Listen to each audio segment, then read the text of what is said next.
सुनिए, एक रोम्बस है, ये रोम्बस की थ्योरम है, ये तुमको सीखने है तो ये क्वेश्चनों में, लेकिन तुम्हारे लिए बहुत इंपॉर्टेंट है। अब तक अपन लगभग थ्योरम से ही कर रहे हैं ना, कि जो रोम्बस होता है उसकी 4 साइड का स्क्वायर। अब आप ये मान लीजिए P Q R S और बीच में क्या मान लीजिए O, बीच में क्या मान लीजिए O भी हम मान लेते हैं। पहले मैं आपको एक बात बता दूं कि जो रोम्बस के डायगोनल होते हैं, क्या होते हैं? डायगोनल्स। और डायगोनल्स एक दूसरे को परपेंडिकुलर बाइसेक्ट करते हैं इस तरीके से। बाइसेक्ट का मतलब क्या है? ये वाला पार्ट, कौन सा वाला पार्ट? ये वाला पार्ट इस पार्ट के इक्वल, इस पार्ट के इक्वल है ना, और ये वाला बार पार्ट नीचे वाले के इक्वल। और इसको तो बोलते हैं बाइसेक्ट करना, कि मतलब ये बोलता है कि मैं तेरे को 2 भागों में बांट दूंगा, तेरे दांत तोड़ दूंगा। तोड़ दिए इसने, 2 भाग कर दिए उसके। ये बोल रहा है कि मैं कौन सी कसर छोड़ूंगा, मैं भी कर दूंगा। बोले तो ये भी इसको इक्वल डिवाइड करेगा और ये भी इसको इक्वली डिवाइड करेगा। ये तो है बाइसेक्ट। और जब बात आती है परपेंडिकुलर, बोले तो 90 डिग्री, यहाँ भी 90 डिग्री बनेगा, यहाँ भी 90 डिग्री बनेगा, यहाँ भी 90 और यहाँ भी 90। ऑल ओवर टोटल कितना बनेगा? 360। आप जानते हैं इस बात को, तो आप सीख गए इस बात को आप मस्ती से। कि रोम्बस के डायगोनल भी इक्वल होते हैं? तो बात आती है बिल्कुल नहीं, नहीं होते साहब। तुमको कहाँ दिख रहे हैं इक्वल इसमें? बता। हाँ, दूसरी बात सुनो, जैसे जतिन ने बोला था कि एक रोम्बस स्क्वायर भी होगा सर, फिर तो स्क्वायर नहीं होगा। स्क्वायर कब होगा? सुन लो, हाँ, गुड गुड गुड। ये एक स्क्वायर है, मान लेना भाई, है ना, चाहिए कैसे इधर उधर है। ईच एंगल कितना है? 90। और इसके रोम्बस का मतलब है कि ऑल साइड्स इक्वल। और आप कहेंगे कि सर ये तो स्क्वायर में भी ऑल साइड इक्वल होते हैं। तो मैंने कब कहा कि भाई एक स्क्वायर रोम्बस नहीं होता? मैं आपसे बोल रहा हूँ कि एक स्क्वायर रोम्बस होता है, लेकिन एक रोम्बस स्क्वायर हो ये जरूरी नहीं है, ये जरूरी नहीं है। समझ गए? इसमें यही तो बदला है कि भाई ये हर एक एंगल 90 डिग्री। चलो पहले उत्पत्ति हो गई किसकी? स्क्वायर की। किसका जन्म हो गया? स्क्वायर का। उन्होंने ये बोल दिया आपको कि हर एक एंगल कितने डिग्री दे दिया? 90। उसके बाद कोई मेरे जैसा आ गया, उसने क्वेश्चन झटाक से पूछ लिया। किस तरीके से? कि सर मैं कुछ इस तरीके से कर रहा हूँ कि मैंने देखो ये साइड डाल दी यहाँ पर 4 सेंटीमीटर, एक मैंने ये डाल दी 4 सेंटीमीटर, ठीक है, और एक मैंने ये डाल दी 4 सेंटीमीटर, और एक मैंने ये डाल दी 4 सेंटीमीटर। अब मेरा हर एक एंगल 90 डिग्री भी नहीं है, मेरा हर एक एंगल 90 डिग्री भी नहीं है। ये मेरा डायगोनल हो गया, एक मेरा ये डायगोनल हो गया। हाँ, लेकिन मेरा हर बार यहाँ पर कितने डिग्री आ रहा है? 90 डिग्री आ रहा है। और ये एंगल कैसे आ रहे हैं? अपने अलग अलग आ रहे हैं। ऑपोजिट तो इक्वल होंगे। ऑपोजिट बोले तो ये वाला किसके इक्वल होगा? इसके। फिक्स है, इनको इक्वल होना ही पड़ेगा, बिकॉज ये 4 है। देखो इनके बीच की डिस्टेंस ये भी 4 है और ये भी 4 है। इसका मतलब ये दोनों लाइन कैसी हुई? पैरेलल है ना। अब इन दोनों लाइनों के बीच की डिस्टेंस भी कितनी है? 4 4। ये दोनों लाइन है ना अपनी, इनके बीच की ये भी 4 और ये भी 4। अब इनको आगे चाहे आप कहीं तक ले जाइए, इसको आगे आप कहीं तक ले जाइए, क्या काटेंगे एक दूसरे को? नहीं काटेंगे ना। ऐसे ही आप इनको कहीं तक भी ले जाइए, क्या ये काटेंगे एक दूसरे को? नहीं काटेंगे। तो ये भी पैरेलल हुई और ये भी पैरेलल हुई। तो एक रोम्बस पैरेललोग्राम भी होगा, ठीक है, क्लियर है। एक स्क्वायर होगा ये जरूरी नहीं है, क्योंकि ईच एंगल 90 डिग्री नहीं है। स्क्वायर हमसे यही कहता है कि भाई मुझे सबसे पहली बात तो ये कि मेरे ऑल साइड्स कैसे होने चाहिए? ठीक है, हम बोल दिया लो साहब। उसने कहा कि मैं सबसे अलग और बनना चाहता हूँ, मेरा ईच एंगल भी कितना होना चाहिए? ये इस तरीके से ही होगा, ये फिक्स है। हाँ, लेकिन इसकी जो दिशा है ये बदल सकती है। अब देखो यहाँ एक एंगल तो इसका खुल रहा है, यहाँ समझने की कोशिश करना। एक एंगल तो इसका खुल रहा है, 90 होता, अगर ये 90 होता तो लगभग बिल्कुल ऐसे होता, ऐसे होता ना। लेकिन आप देखिए कि ये ऐसे ना होकर के थोड़ा सा ऊपर की तरफ खुल रहा है, मतलब ज़्यादा हुआ है। इसके जस्ट सामने ऐसा खुला हुआ नहीं आ सकता। जैसे ये अगर ऐसे आ रहा है तो इसके जस्ट सामने इसी तरीके से मैं तुमको बोलूँ तो कैसा बनेगा, इस तरफ से ऐसे करके और ऐसे करके, ऐसा नहीं आ सकता। इसके जस्ट सामने ऐसा नहीं आ सकता। पूछो क्यों?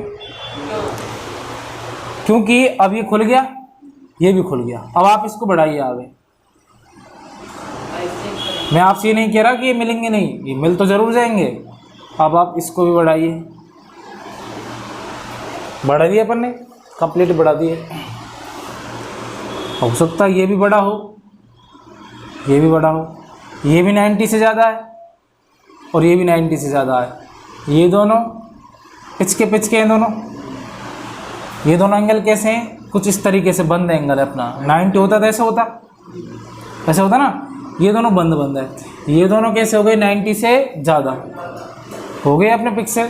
रोम्बस में ये कंडीशन भी अपनी बोले तो ऑपोजिट एंगल, जैसे अपना ये रहा और ये रहा। कौन सा वाला एंगल अपना? हाँ, यही है क्या? हाँ, एक ये रहा और ये रहा। ये दोनों एंगल भी कैसे आने चाहिए? इक्वल। कैसे आने चाहिए? इक्वल। हाँ, अगर इस कंडीशन में अपने इक्वल आते हैं, कैसे आते हैं? इक्वल, तो हो जाएगा काम। दूसरी कंडीशन क्या बनेगी? इन दोनों का सम कितना होना चाहिए? 180 डिग्री। इनका कितना होना चाहिए? 180। इनका 180, इनका 180। ऑपोजिट एंगल कैसे हुए? इक्वल। ठीक है साहब। और क्या इसको हम रोम्बस बोलते हैं? नहीं। सबसे बड़ी बात जो इसमें हमको चेक करनी है वो करनी है ये साइड, ये वाली साइड क्या सभी 6 है? अगर है, मान लेते हैं अपन ऐसे ही, तो ये क्या अपना रोम्बस है, वरना रोम्बस नहीं है। अब आपको हो सकता है कुछ बात मेरी समझ में ना आई हो, कुछ आ गई हो। जब इस पर हम प्रैक्टिस करेंगे बार बार तो ही आपको समझ में आएगा। मोटे तौर पर आप इतना समझ लीजिए, रोम्बस बोले तो ऑल साइड्स इक्वल और परपेंडिकुलर बाइसेक्ट। ठीक है। दूसरा रूप इसका क्या बनेगा? एक पैरेललोग्राम। और पैरेललोग्राम में ऑपोजिट एंगल कैसे होते हैं? इक्वल। बस बात खत्म, यहीं पर बात खत्म हो जाएगी अपनी।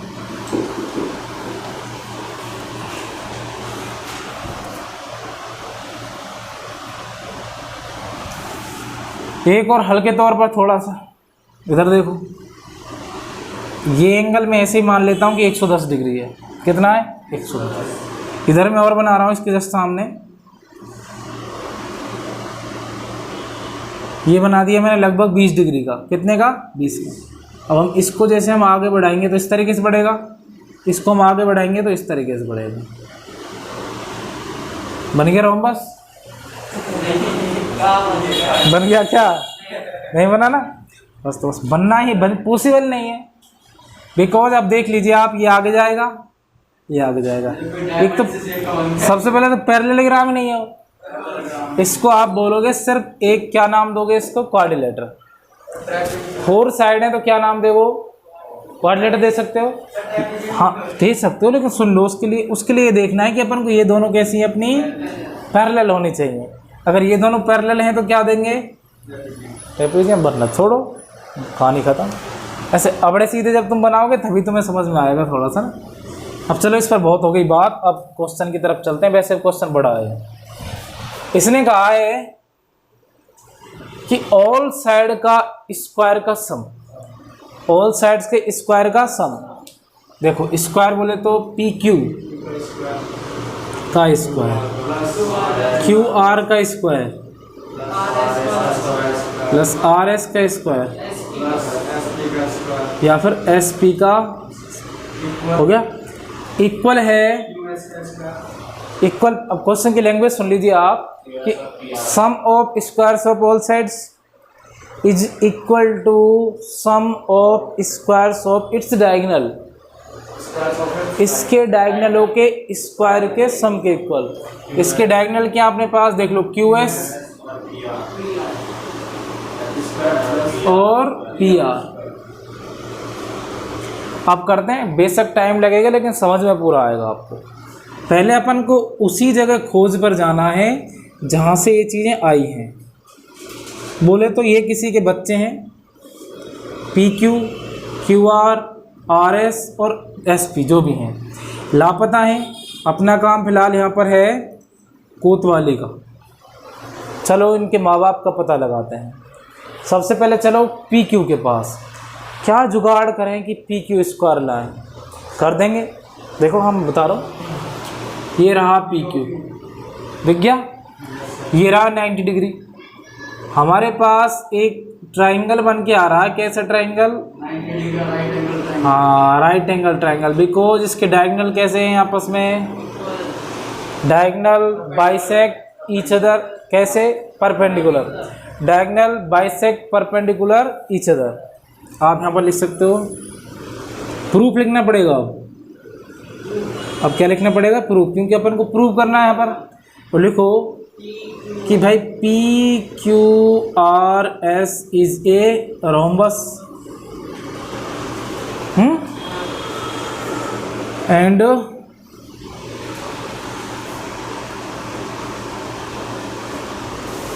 Its diagonal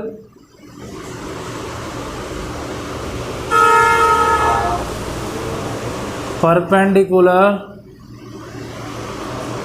bisect each other. So it's, आप ऐसे लिखना, so its diagonal perpendicular bisect each other। हो गया? Now from triangle POQ, triangle POQ, POQ से देखो आप, ये हो गया हाइपोटेनियस, ये हो गया परपेंडिकुलर, ये हो गया बेस। आप परपेंडिकुलर और बेस कुछ भी मान सकते हो जिसकी आपको ज़रूरत हो। आप इसको मान लो परपेंडिकुलर, क्योंकि ये भी तो 90 डिग्री है, ये भी 90 डिग्री है। जिसकी ज़रूरत हो उसे मान सकते हो। तो बताइए, लगाइए। इसमें अपन लगा सकते हैं कि भाई हाइपोटेनियस के स्क्वायर बोले तो PQ का स्क्वायर इक्वल क्या होगा जतिन? बोल।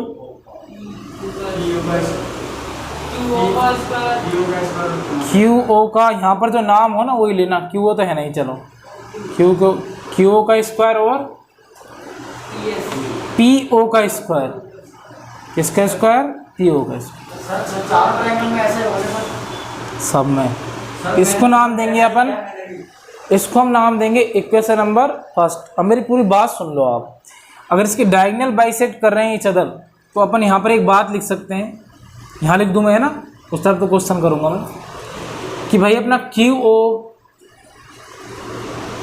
इक्वल किसके आएगा? SO के, या OS लिख दो। QO इक्वल OS लिख दिया। और PO इक्वल OR। क्यों? क्योंकि डायगोनल क्या करते हैं? एक दूसरे को बाइसेक्ट करते हैं। ठीक है भाई? अब चलते हैं अपन किससे। ये तो PQ का काम हो गया, एक आ गया भाई, एक बच्चे का एड्रेस मिल गया। दूसरे बच्चे के पास चलो QR का स्क्वायर वही आएगा सेम। अब मैं सीधे लिख दूं सिमिलरली लिख रहा हूं। आप इसको करना चाहो तो कर सकते हो। From triangle QOR, from triangle ROS, from triangle POS, इस तरीके से मैं लिख रहा हूं। सिमिलरली यहाँ से QR का स्क्वायर इक्वल, यहाँ से लिख दीजिए आप जो नाम अपन ने यूज किया पहले, ये लिया अपन ने QO का स्क्वायर। उस बात का ध्यान रखना जो मैं नाम यूज कर चुका हूँ ना वही लेना है ना, वरना चक्कर पड़ जाएगा देखने में फिर। उसके बाद है अपने पास RO का square, equation number second. Third similarly में चलना है अपन को भी। अब इससे करना है अपन को, ये रहा। तो यहाँ आर एस लिख रखा है ना, तो आर एस का square S O square, R O लिया यहाँ पर तो आर ओ ले लो, आर ओ का equation number third. Fourth P, अब यहाँ पर एस पी है तो एस पी का स्क्वायर इक्वल पी ओ का स्क्वायर, ये रहा, प्लस ये रहा एस ओ का स्क्वायर, इक्वेशन नंबर आ गई। क्या करें कि सभी प्लस में आ जाएं तो ऐड कर दें, ये सब ऐड हो रहे हैं ना, तो सभी इक्वेशंस का क्या करें, ऐड कर देते हैं। चलो भाई, adding equation first, second, third and fourth. तो भाई सबसे पहले पी क्यू का स्क्वायर प्लस आर एस का square plus, sorry Q R है ना, क्यू आर का स्क्वायर ये वाला, थर्ड आर एस का स्क्वायर एस पी का स्क्वायर। इस तरफ से ये वाला लिखना सबसे पहले, क्यू ओ का स्क्वायर प्लस पी ओ का स्क्वायर प्लस क्यू ओ का स्क्वायर प्लस आर ओ का स्क्वायर प्लस एस ओ का स्क्वायर प्लस आर ओ का स्क्वायर प्लस पी ओ का स्क्वायर प्लस एस ओ का स्क्वायर। इसको भाई कुछ नाम मत दो अभी, इसको रीअरेंज करना है। ये अपन को क्या करना है, रीअरेंज। ये तो सेम रखना है अपन को। यहाँ लिखता हूँ भाई, इसको मैं यहाँ लिख रहा हूँ, थोड़ा बड़ा लिखना पड़ेगा मुझे। पी क्यू का स्क्वायर, इजी क्वेश्चन है, बस थोड़ी चीज़ें बड़ी लिख रहे हैं अपन। भाई देखो इसमें कुछ किया अपन ने, भाई एक राइट एंगल ट्रायंगल का अपना हाइपोटेनस वगैरह ये तो यूज कर रहे हैं अपन, घबराना नहीं है बड़े क्वेश्चन को देखे। पी क्यू का बोलते जाना नहीं चाहिए मेरे को, हाँ आराम से आराम से, आर एस क्यू स्क्वायर और एस क्यू। उसके बाद देखो अभी देखना यहाँ पर क्यू ओ और क्यू कितने हो गए, 2 Q O square 2 P O square, ये रहा। मैं गोले कर रहा हूँ, ये अपने यूज करते जा रहे हैं अपन ना। 2 पी ओ का स्क्वायर प्लस 2 आर ओ का स्क्वायर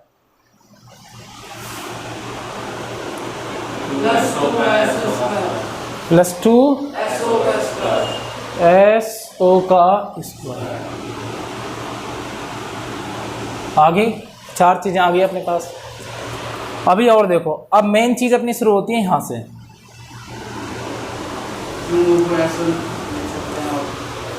कहाँ से, यहाँ से। देखो अपने पास क्यू ओ इक्वल क्या है, O S, Q O equal क्या है, ओ एस, और पी ओ इक्वल क्या है, ओ आर। पूरी बात समझना, इसमें यही चीज़ें लिखी हुई हैं, bus Q O O S लिखा है, एस ओ लिखा है, एस ओ तो एस ओ लिखो इसको, उधर क्या लिखा है, इसको क्या लिखो, आर। अब तुम गौर करके देखो उधर क्या लिखा हुआ है, यहाँ पर क्या लिखा हुआ है। यही 4 नाम है, इन 4 नामों के अलावा कुछ है नहीं है ना। तो अपन को यहाँ पर रिप्लेस करना है, या तो आप एक को क्यू ओ बनाओ, या आप क्या बनाओ, पी ओ बनाओ, पी ओ, या तो आप क्या बनाओ, या डी ओ। तो आपको कुछ एक ही बनाना है। क्या बनाना है, ए। बताओ क्या बनाओगे। पहले इसको लिख देता हूँ पी क्यू। अरे रुक जाओ, वेट करो, थोड़ा आ रहा है, सब कुछ आ रहा है,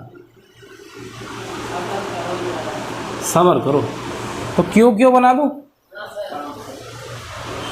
तो ये अपने पास 2 क्यू ओ का स्क्वायर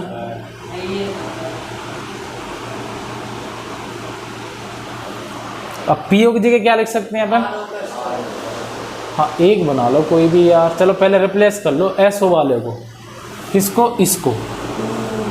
यहाँ पर भी हम क्या लिख सकते हैं वापस से, क्यू ओ का स्क्वायर लिख दिया। अब इसको कर लो आप, इसको लिख लो आप 2 पी ओ का स्क्वायर, और इसकी जगह क्या लिख दो, 2 पी ओ का स्क्वायर। कहाँ से, यहाँ से। पीछे अपन को ये चीज़ें लिखनी पड़ेंगी यहाँ, कैसे, Q O equal S O और पी ओ इक्वल आर, ये हमको लिखना पड़ेगा। लिख दिया। अब फिर से लिखो इसको,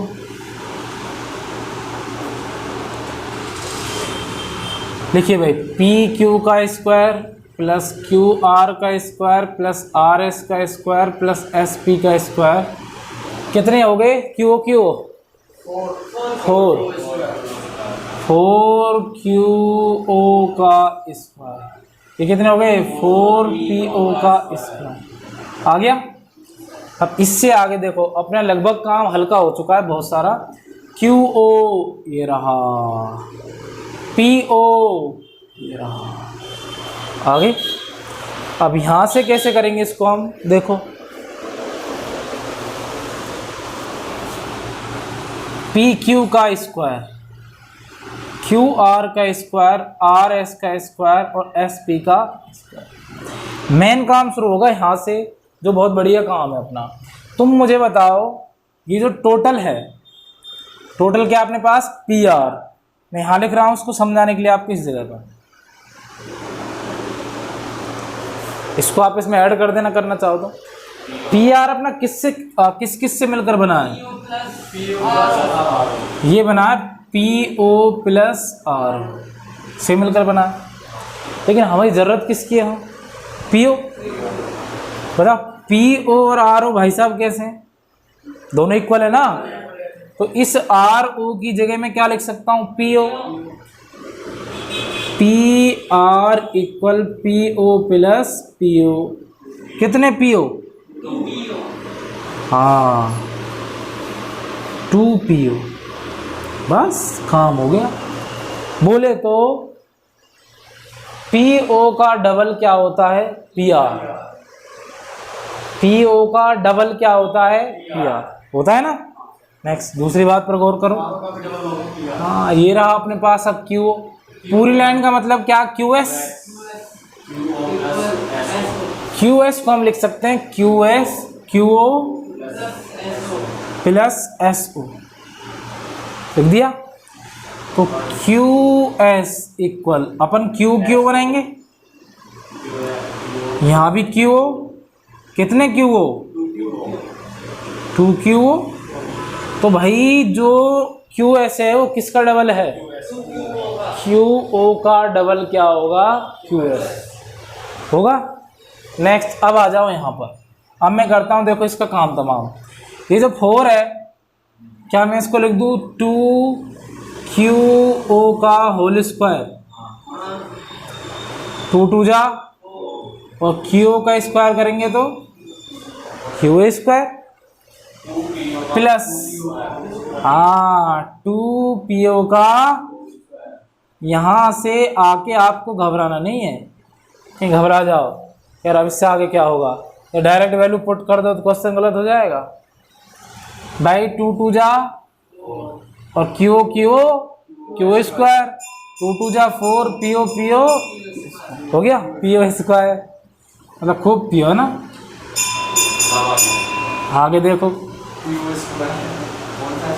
P Q square Q R square R S square S P square. देखो 2 पी ओ की जगह लिख सकते हैं अपन पी आर, और 2 क्यू ओ की जगह लिख सकते हैं अपन क्यू एस। तो अंदर लिखा हुआ है 2 क्यू ओ, इसकी जगह मैं क्या लिख सकता हूँ, क्यू एस। और क्यू एस का क्या करूँगा, स्क्वायर, तो ये हो जाएगा स्क्वायर, हो गया। इसकी जगह मैं क्या लिख सकता हूँ, पी आर, और उसका करूँगा स्क्वायर, तो हो गया पी आर। कैसे मैंने लिखा, कैसे ये आपको लिखना है ब्रैकेट में यहाँ पर कि भाई P R equal 2 P O और क्यू एस इक्वल 2 क्यू, लिख दिया।